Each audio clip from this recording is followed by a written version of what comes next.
Hello, everyone. Welcome to my channel, which is Other Voices. Other Voices offers an analysis, a different perspective, a view, or commentary on geopolitical and social issues worldwide. Um, Today, I'm going to basically talk about the crisis that are going on in South Sudan, where a lot of innocent civilians are dying. So, uh, I don't know, for anyone out there who cares about humanity, about this dying, which is constantly ongoing. So, South Sudan South Sudan used to be Sudan together with the Sudan until it got its independence in 2011. However, the story of South Sudan goes back to 1955. That's when the first war of liberation started. It has been in war with the North until 1972 when a peace agreement was signed. Now, the peace agreement lasted for only a few years, By 1983, the second liberation movement broke out again, you know. So this war continued on until 2011 when South Sudan eventually became independent of, the North. Now, by 2013, a civil war broke again within, South Sudan. So a lot of people again, people of all walks lost their lives, right?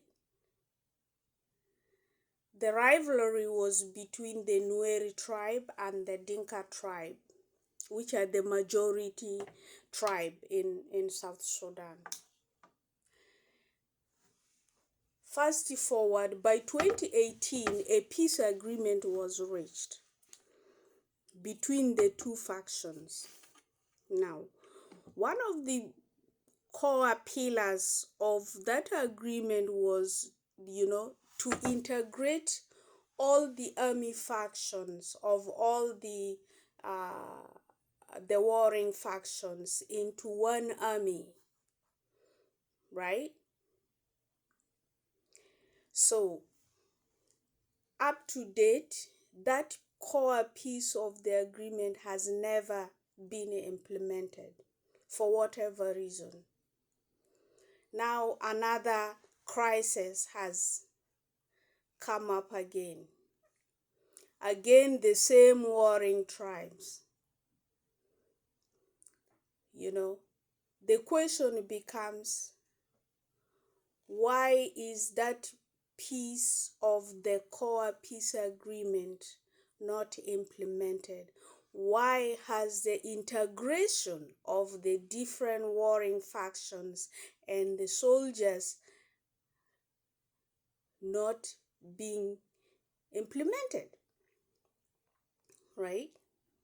So my personal view on this is just that I think that instead of, sending soldiers from a neighboring country to go to South Sudan and, police the peace, I personally think that that is not a good move, for one, because I believe that if all the different factions of the army are integrated in South Sudan, they should be able to take ownership of their own country, and they should be able to police and be able to make sure that everyone has a stake in the country and work towards establishing peace. The idea that soldiers are brought from a neighboring country to come and, police peace even if the intent is good, they're here to make sure there is peace between the two warring factions. A lot of the locals in South Sudan look at it as an encroachment, another army coming to their country. How much does it cost, or what are they taking in return, and so on. It just creates more complication to this issue. I know that the Uganda has sent soldiers there.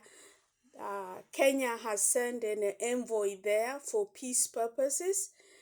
The African Union and the UN, I would really urge all these stakeholders to push forward with the peace agreement. And I honestly believe that if the integration of the army can happen and the army are trained well, uh, it will be part of a way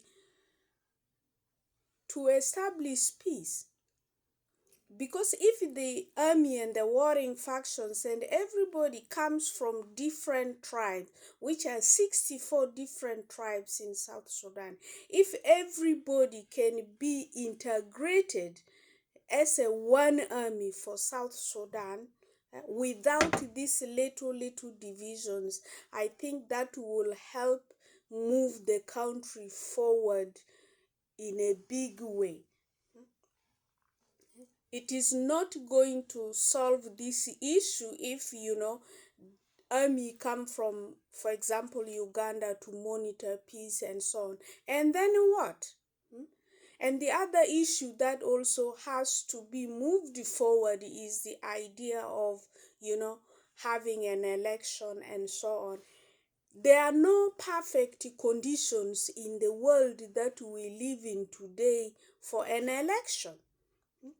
Even in very developed countries, there are challenges. There are challenges always going on about an election, there are always, interference or whatever. Those things go on.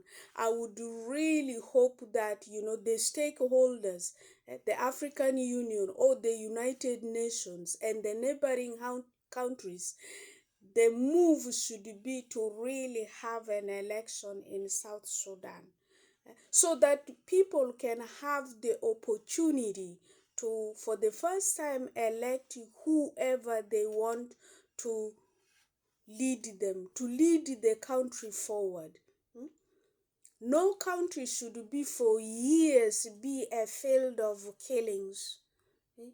No country should be a country where children are just born into destitute from one generation to another, refugees from one generation to another. That should not be accepted.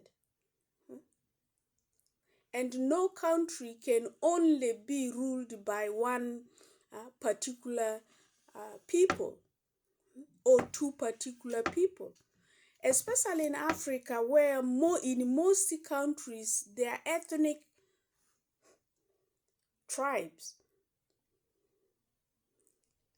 Whether you want to call yourself a majority, now if all the other tribes unite against you, you're not a majority. Remember that. You work better as a team instead of, isolating yourself or want to be a ruler or whatever because you're majority. Anyway, this is my take on this issue. Until next time, this is Other Voices. I am signing off. God bless. Bye-bye.